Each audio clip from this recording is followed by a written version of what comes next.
जिस पर विशिष्ट कृपा होती है उसका सब नाश कर देते हैं भगवान। कैसे? शरीर सब कुछ छोड़ करके भगवत मार्ग में चले तो शरीर तो स्वस्थ होना चाहिए। अब जो साधना थी पद्मासन 6 घंटा 8 घंटा लगाकर भगवत चिंतन करना, भिक्षावृत्ति से जीना, अब किडनी फेल। जो ही सुना किडनी फेल तो जहां थे वहां से निकाल दिए गए। 1 पैसा पास नहीं। बलराम ब्रजवासी तो सुने आते हो तो जान रहे हैं, 1 पैसा पास नहीं। आदेश हुआ 15 दिन में खाली कर दो। कुछ परिचय हमारा नहीं। जब उन 15 दिन के, हमका 15 मिनट, हम तो भगवत आश्रित है। रोड में राधा वल्लभ जी के सामने झोला लेके बैठे, हाँ मालिक अब बताओ कहां। बस इतनी प्रार्थना कि अब काशी वापस न जाना पड़े प्रभु, क्योंकि धाम के बिना हम जी नहीं सकते।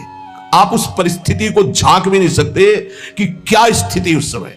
अब साधन ये तो केवल भगवत कृपा से बैठे, हम कोई थोड़ी बैठने लायक है। ये जो बैठकर सत्संग हो रहा है केवल कृपा से हो रहा है। किडनी बैठने लायक नहीं। वर्तमान में इस समय जैसे आग रखी हो ऐसे जल रही, पर उसका भान केवल श्री जी के प्रताप से नहीं। फेल किडनी से ऐसे नहीं बैठा जा सकता कि इतनी देर बैठ करके प्रवचन किया जा सके। ये नहीं, ये सब अलौकिकता केवल कृपा से हो रही। सर्वनाश स्थिति। जहां जहां हमारी आसक्ति है उसका राग नष्ट होगा, पक्का पक्का नष्ट होगा। जहां हमने सोचा कि ये मेरा है, वही मेरी प्रियाजू ने ऐसा ऑपरेशन किया कि पूरा गुणा लगा दिया और दिखाई दिया कि नहीं नहीं, ये भूल मत कर, तू किसी का नहीं, तेरा कोई नहीं। भगवान जिस पर विशिष्ट कृपा करते हैं उसके सब सुविधाओं का, ऐश्वर्य का, संबंधों का नाश कर देते हैं। एक बार वो तड़पता है, रोता है, दुखी होता है। जैसे ऑपरेशन, बस ये ऑपरेशन है, सीधे समर्पित हो जाओ। नहीं, अगर वो समर्पित करवाना चाहते ना तो बड़ा ऑपरेशन होगा, मेजर ऑपरेशन। छुटपुट ऑपरेशन नहीं होता, मेजर ऑपरेशन होता है। और इस ऑपरेशन के बाद जो स्वस्थता होती है वही आप देख रहे हो। जो ऑपरेशन हुआ ना उसकी जो हमारी रोग निवृत्ति हुई, अहम की स्वस्थता जो देख रहे हो वही है। ये जो कुछ देख रहे हो ये वही स्वस्थता है। उसी ने निहाल कर दिया। शरणागति कमाने में बहुत घाटे में थे, और जब हो गए उनके तो पूरी प्रॉपर्टी के अधिकारी हो गए। कुंज महल की टहल सुख, संपत्ति दंपति पाई है। ये दंपति रूपी संपत्ति, श्यामा श्याम हमारे कुंज महल की टहल सुख, दंपति संपत्ति पाई है। जैसे रूप लाल हित प्रीति सो, जो 84 गाइए। श्री प्रियालाल के गुण गायन, प्रियालाल के आश्रित, प्रियालाल के नाम जप, प्रियालाल की सेवा, अपार सुख मिल गया केवल शरणागति पुष्ट होने पर। ये कभी नहीं होता। सुनो, जिस पर विशिष्ट कृपा करता हूं उसका सर्वनाश कर देता हूं। कहीं कोई आश्रय न साधना करे गया, न व्यक्ति करे गया, न वस्तु करे गया। बड़ा विचित्र खेल होता है, बड़ा विचित्र खेल प्रभु का। एक बार वो घबराएगा, दुखी होगा, बहुत परेशान होगा, पर ऑपरेशन किए बिना छोड़ा नहीं जाएगा। हाथ पैर बांध दिए जाते हैं, फड़फड़ा लो केवल। कहां जाओगे अब, कहां जाओगे भाई? नहीं कोई, कहां जाओगे अब, करोगे क्या? कोई रास्ता ही नहीं है। एक ऐसा प्रभु फांसते हैं। भगवान से प्रार्थना करो कि फांस ले आपको, छुट्टा ना रहे आप, बड़ी कृपा हो जाएगी। ऐसा फांस लेते कि उनके सिवा कोई है ही नहीं। करे तो क्या करे, कोई है ही नहीं। कोई मतलब कोई रास्ते नहीं। जाऊं तो जाऊं कहां, जाऊं तो जाऊं कहां, कोई रास्ता ही नहीं है। बड़े कृपालु है, बड़े कृपालु है। सब माया मोह का पर्दाफाश करके ऐसे। और सुनो, भगवान उसका अपमान करवाते हैं, भगवान उसका उपहास करवाते हैं। बहुत ध्यान से सुनना है, इसलिए कह रहा हूं कि प्रश्न होते हैं कि हमारा बहुत उपहास होता है। तिलक न लगाऊं क्या, कंठी न बांधूं क्या, चलेगा? क्योंकि लोग उपहास करते हैं। घर में ऐसा कहते हैं, सेवा न रखूं क्या?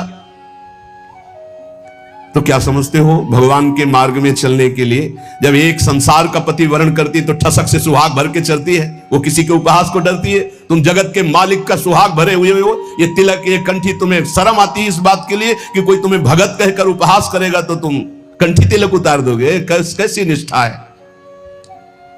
भगवान अपमान करवाएंगे, भगवान उपहास करवाएंगे। क्यों? ये दवा है, दवा। इसके बिना ये भवरोग ठीक नहीं होगा। ये दवा मिलेगी, पहले से बता रहे, थोड़ी कड़वी दवा है, मिलेगी। और जिसको ना मिल रही हो तो अभी अस्पताल में भर्ती नहीं हुए हो, आप अपने को स्वस्थ मानते रहो, नाड़ी पकड़े जाएंगे, हर दोस्त सामने आ जाएंगे, फिर दवा शुरू होगी। क्योंकि एक कह रहे थे कि आप कहते हो भक्ति में बड़ी प्रतिकूलता आती, मेरे जीवन में तो कोई प्रतिकूलता नहीं, तो अभी वो भक्ति आई कहां है? ऐसा क्यों करते हैं?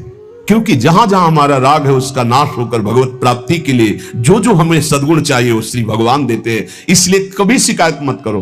भगवान की जब कृपा होगी तब आपको लौकिक भोगों की तरफ बढ़ने में असफलता होगी। जो तुमको प्यार करते थे वो ठुकरा देंगे, जो तुम्हारा सहयोग करते थे वो बंद कर देंगे, जो तुम्हारा नमस्कार प्रणाम वो तुम्हारा तिरस्कार अपमान कर देंगे। तब आपका हृदय आसपास से टूट करके एकमात्र भगवान की तरफ जाए। अगर चिंतामणि ने धक्का देके न निकलवाया होता तो बिल्व मंगल जी बिल्व मंगलाचार्य न बनते। पक्का। बड़े कृपालु भगवान है, बड़े कृपालु है। उनकी कृपा जब बाद में आपको समझ में आएगी तो आपको आनंद आ जाएगा। स्थिति एक बार ऐसी जीवन में जरूर आती है जब सर्व आश्रय टूट जाते हैं, केवल केवल प्रभु का आश्रय। भगवान और धर्म इन पर चलने वालों को कसौटी देनी होती है, वो महान दुखों से मुक्त होने के लिए। असंभव को भी संभव करने वाले तुम्हारे स्वामी तुम्हारे सामने जो अपमान और दुख भेज रहे हैं, इसका रहस्य है, इसमें छुपा हुआ रहस्य। इसलिए कड़ुआ बोल रहा है तुम्हारे सामने। क्यों बोल रहा है? क्योंकि भगवान उससे बुलवा रहे। तो क्यों सुनवा रहे? क्योंकि तुम्हारे अंदर इस कड़वी दवा की जरूरत है। प्यारे, प्रार्थना मान लो, विरोध मत करना, गाली पलट कर मत देना, बहुत जल्दी आपका हृदय निर्मल हो जाएगा। किसी की संसार में शक्ति है कि तुम जिसके सेवक हो तुम्हें कोई गाली दे सके, तुम्हारी तरफ कोई आंख उठा सके? अगर वो आंख उठा रहा है तो मेरे स्वामी ने उसको बोला है कि जाओ इसे आंख दिखाओ, इसको गाली दो। क्यों?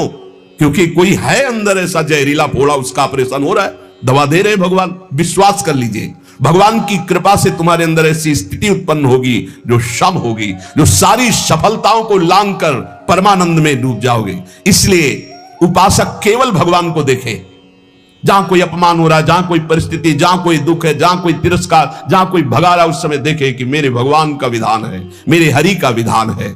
जब तक प्रशंसा करने वालों के प्रति, आश्रय देने वालों के प्रति, अनुकूल भोग देने वालों के प्रति, बंधु बांधवों के प्रति, रिश्ते नातों के प्रति थोड़ा भी संबंध रहता है, तब तक भगवत शरणागति पूर्ण नहीं मानी जाती। पूर्ण भगवत शरणागति के लिए जगत का अपनत्व, बंधुत्व, रिश्ते नातेदारी, अपनी क्षमता, अपनी महानता, इन सबको मिट्टी में मिलाना होता है। तब भव समुद्र से पार होकर वो परमानंद में डूबता है। लेकिन हम आपको ये सब डर लग रहा होगा आपको सुन के, तो मत डरना, क्योंकि हम प्रियाजू की शरण में हैं। समझ गए? हम पूरे चैप्टर को समझा करके और इसके बाद एक ऐसी टेबलेट देते हैं जिसमें आपको बिल्कुल दर्द नहीं होगा, क्योंकि हम प्रियाजू की शरण में हैं। भगवान जिस पर कृपा करते उन पर ऐसे ही करते, और हमारी प्रियाजू जिस पर कृपा करती हैं तो अवगुण करे समुद्र सम गणत न अपनो जानी, राई के सम भजन को मानत मेरु समान। और अगर महाराज जब हम इसकी परीक्षा लेंगे तो श्री जी कहते फिर हम आपकी परीक्षा लेंगे, तो महाराज कह देते नहीं पास। तो प्रियाजू कहती आओ हमारे पास। है? हमारी तो बाजी जीत गई भाई। नागरी दासी जन्म जितायो बलिहारी बलिहारी, हमारी सब ही बात सुधारी, सुधार दी हमारी बात। श्री कुंज बिहारी ने श्री लाडली जी की शरणागति प्राप्त हो गई। यहां लाडली जी की शरणागति में परीक्षा नहीं होती। एक आपको अंदर की बात बता देते हैं, यहां इतनी अलबेली सरकार है, बस पास ही पास करती जाती है। परीक्षा ने कहूं न रिस कहूं, भूल हूं न हो सकी, रहत प्रसन्न सदा ही मुख हास्य। ये बस नाम चलाते रहना। श्री हरिवंश नाम सब सिद्ध सवै रसिक, बिलसै नौ निध्य भुगतै, देहि न जाचहि, पोषण भरन न चिंत कराई, श्री हरिवंश विभो बिलसाई, श्री वृंदावन के माधुरी। मेरी महारानी जो जिनके अधीन श्री हरि है, उनका स्वभाव है वो न परीक्षा लेती है और न वो रोष करती। कहीं आपको प्रमाण नहीं मिलेगा।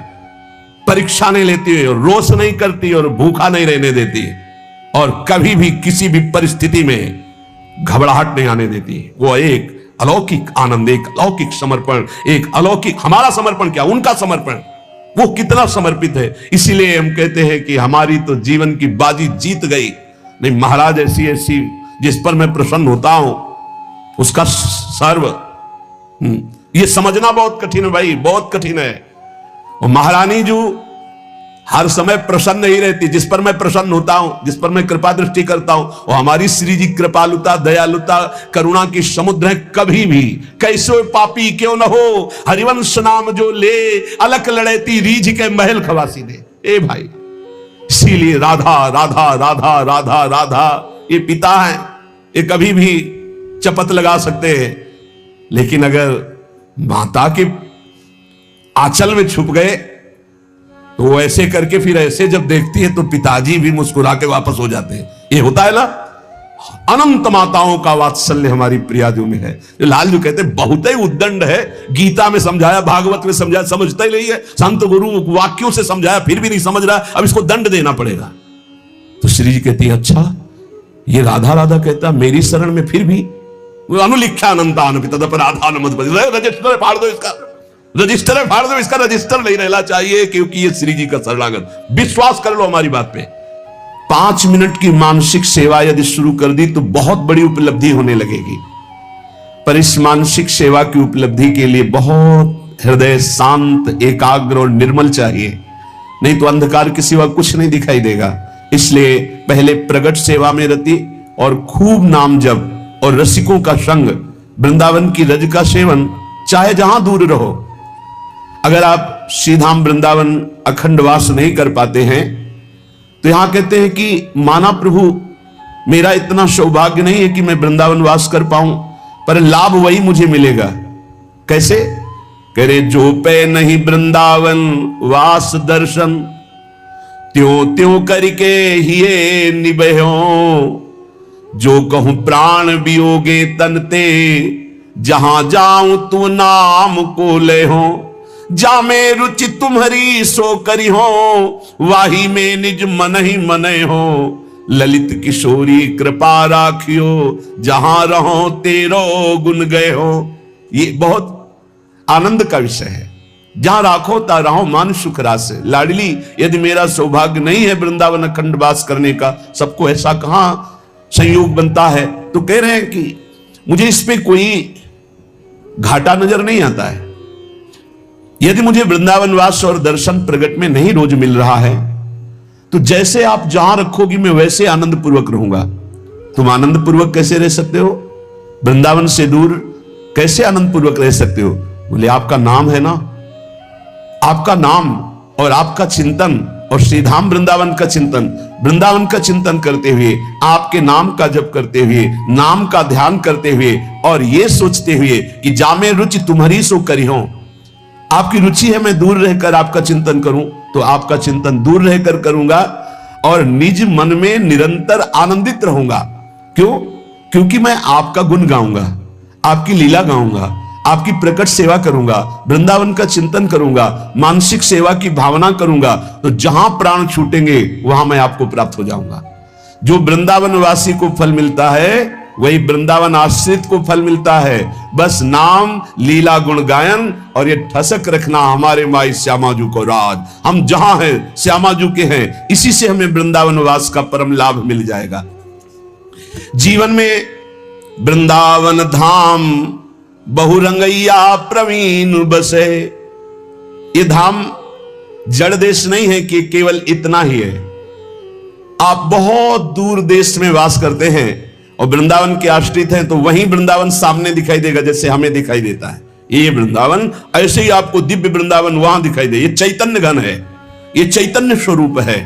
बस इसकी आसक्ति प्रकट हो जाए। जैसे प्रिया प्रीतम चिदानंद में, ऐसे धाम चिदानंद में। धाम बहुत बड़ा रंगरेजी है, ये बहुत जल्दी प्रेम रंग रंगता है। सच्ची मानिए, यहां साधना की शर्त नहीं, यहां अनन्य आश्रय की शर्त है।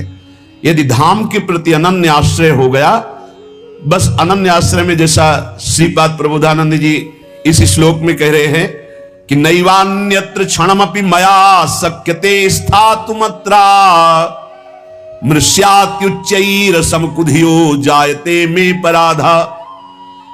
मैं अगर अपने हृदय की बात कहूं तो मुझे अपराध की संभावना लगती है। मेरा प्राण वृंदावन, जीवन वृंदावन, सर्वस्व वृंदावन, सब कुछ मेरा वृंदावन है। अगर मैं अपने हृदय की निष्ठा को वर्णन करने लगूं तो मुझे डर लगता है कि कहीं अपराध न लग जाए, कि अन्य की अवहेलना न हो जाए।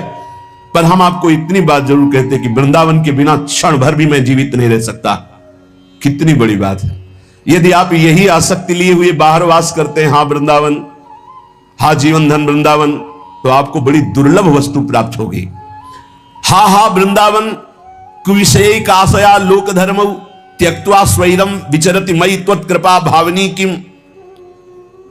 मैंने लोक धर्म का त्याग कर दिया, भले मेरे में कुविषय वास करते हैं, पर हा वृंदावन, हा वृंदावन, आपके सिवा मेरा कोई नहीं है। मैं हूं स्वेच्छाचारी, स्वतंत्र हूं इस बात के लिए कि मैंने आपका वर्ण किया है, विषयी हूं, मानता हूं, पर आपके सिवा मेरा कोई नहीं। नैवान्यत्र क्षणमपि मया शक्यते स्थातुमत्रा। एक क्षण के लिए भी आपका विस्मरण नहीं हो सकता, एक क्षण के लिए मैं आपको त्याग नहीं सकता। ये अगर हृदय में भावना आ जाए वृंदावन के प्रति आसक्ति, तो कह रहे कि ललित किशोरी जी की वृंदावन बड़ा रंगैया है, हृदय को बहुत जल्दी प्रिया प्रीतम के प्रेम रंग में रंग देता है। नियम से पूज्य राधा बाबा भाई जी वृंदावन की रज का सेवन करते थे, नियम से कुछ चखना जरा सा और लगाना पूरे शरीर में। वृंदावन की रज का रंग बहुत जल्दी चढ़ता है, विश्वास कर लो और मान लो। अगर सौभाग्य होंगे तो ये करोगे, और अगर अभी दुर्भाग्य है तो रजोगुण छा जाएगा। स्पष्ट माटी का पुतला है, चैतन्य घन का एक अद्भुत माया में प्रभाव है कि माटी का पुतला बोल रहा है, माटी का पुतला चल रहा है, माटी का पुतला हंस रहा है, माटी का पुतला भोग रहा है। ये एक माया का प्रभाव है, केवल माटी का पुतला ही पंच तत्वों से रचित है, इसमें कोई खास बात नहीं है। इसमें रज लगाओगे तो इसमें तुम्हारा अहम है, वो अहम मिट जाएगा और आप भगवत प्रेम के रंग में रंग जाओगे। वृंदावन धाम बहुरंगैया, ये बहुत भावों का, दास्य भाव, सख्य भाव, वात्सल्य भाव, कांता भाव, गोपी भाव, ब्रह्म भाव, जो भाव चाहोगे वो यहां प्राप्त हो जाएगा। यहां वास करके भजन करो, साकेत धाम मिल जाएगा। यहां वास करके भगवान शिव का भजन करो, कैलाश धाम मिल जाएगा। यहां वास करके ब्रह्मानुभूति एकात्म भाव करो, आत्मस्वरूप को प्राप्त हो जाओगे। यहां भाव करो दास्य भाव, सख्य भाव, वात्सल्य भाव, कांता भाव, सहचरी भाव। ये अद्भुत ऐसी महामहिम भूमि है, जो चाहोगे वो आपको प्राप्त हो जाएगा। हंस परम हंसन को रंगत है रंग खरे। अपने जैसे मूढ़ पुरुषों की तो बात जाने दो, बड़े बड़े परम हंसों की चित्त वृत्ति को अपने प्रेम के अधीन करके रंग दिया वृंदावन ने। इसी बात प्रबोधानंद जी, परमहंस शिरोमणि श्री सुखदेव जी आदि बड़े बड़े महापुरुष श्री कृष्ण अनुराग में रंग गए, वृंदावन ने रंग दिया। हंस परम हंसन को रंगत है रंग खरे। श्यामा श्याम नाम ले तो भासत कवित यह, एक एक रसिकन के पायन में जा डरे। जिनके मुख से हर समय श्यामा श्याम श्यामा श्याम, राधा वल्लभ, कुंज विहारी बोले, ऐसे रसिकों के पायन में पड़ जाओ। जो वस्तु मिलेगी वो बड़ी बड़ी साधनाओं से नहीं मिलती, सच्ची